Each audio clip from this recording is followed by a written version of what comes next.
పరిశ్రమలను అడ్డుకోవడానికి కుట్ర జరుగుతోంది. టీసీఎస్ను అడ్డుకోవడానికి కూడా కుట్ర జరిగింది. కోర్టుల్లో కేసులు వేశారు. ఇది తాజాగా నారా లోకేష్ చేసినటువంటి ఒక ఆరోపణ. ఇక్కడే ఒక చిన్న జిమ్మిక్ ఉంది.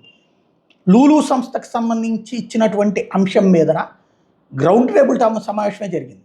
అందులో మాజీ మంత్రి వడ్డే శోభనేశ్వరరావు లాంటి వాళ్ళు పార్టిసిపేట్ చేశారు.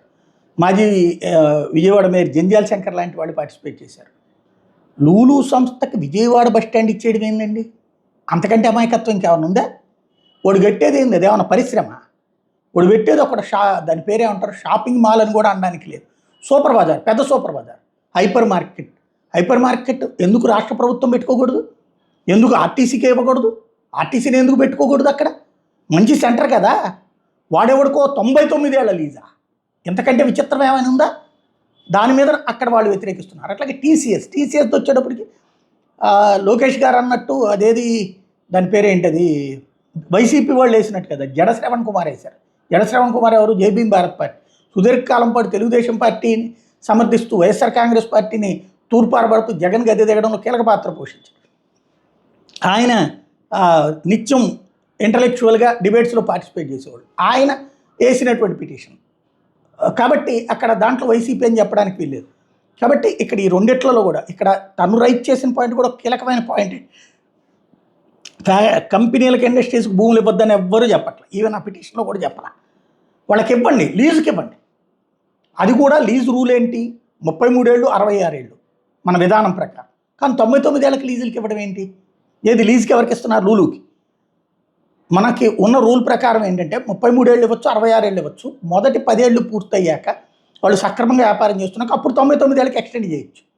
కానీ ఇక్కడ అలా కాలేదే. లూలుకి మొదటే 99 ఏళ్ళకి ఇచ్చేసారే. ఇది లీజు, ఓకే, దాని మీద ఇష్యూ డిబేట్ చేయొచ్చు, తప్పేం లేదు. కాకపోతే ఇచ్చేదన్నీ కూడా గుమస్తాగిరి ఉద్యోగాలు. అవి మన దగ్గర ఉన్న బెదవాళ్ళు వ్యాపారస్తులే ఇచ్చేటటువంటి గుమస్తాగిరి ఉద్యోగాలు కొన్ని లక్షలు ఉన్నాయి. అక్కడ పనిచేసే వాళ్ళు అందరూ ఎవరు? 1 టౌన్లో కనీసం ఒక 3-4 లక్షల మంది పనిచేస్తారు. 1 టౌన్ కానీ 2 టౌన్లో కానీ గుమస్తాలకి. ఈడిచ్చే 1000 ఉద్యోగాల కోసం 1000 కోట్లు ఇవ్వాలి. వాళ్ళందరూ ఎవడి సొమ్ములతో వాళ్ళు వ్యాపారం చేస్తున్నారు.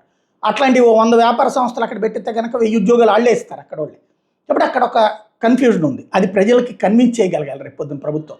నెంబర్ 2 వచ్చేటప్పటికి టీసీఎస్ కానీ కాగ్నిజెంట్ కానీ ఇట్లాంటి వాటికి ఇవ్వడంలో తప్పే లేదు. లీజుకి ఇవ్వడంలో తప్పే లేదు. లీజుకి 10 ఏళ్ళు ఇస్తారు, 25 ఏళ్ళు ఇస్తారు, 50 ఏళ్ళు ఇస్తారు, 70 ఏళ్ళు ఇస్తారు, 99 ఏళ్ళు ఇచ్చేయండి సదరు సంస్థలకి. 10 పైసలు కూడా డబ్బులు కూడా తీసుకోబాకండి, ఇచ్చేయండి. కానీ విక్రయం, సేల్ డీడ్, రూపాయికి సేల్ డీడ్, 2 రూపాయలకి సేల్ డీడ్ అంటే అమ్మేయటం వాళ్ళకి.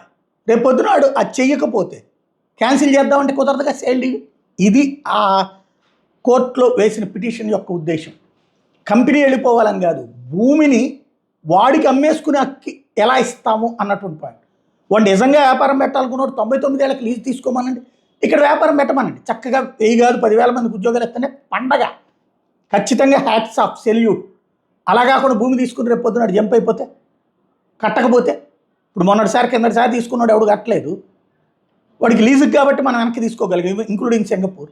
అలా కాకుండా సేల్ డీడ్ అయితే వాడు దాన్ని తీసుకెళ్ళి ఏ లోన్లో పెట్టేసుకోండి, దాన్ని అమ్మేసుకుని, లేదు దాని మీద ఏ 90% లోన్ తీసుకుని ఆ తర్వాత అది పనిచేయడు. ఇప్పుడు మనం అది ఫేస్ చేస్తున్నాం కదా, దాని పేరేంటి, లేపాక్షి నాలెడ్జ్ జబ్బు, తర్వాత వ్యాన్ పిక్.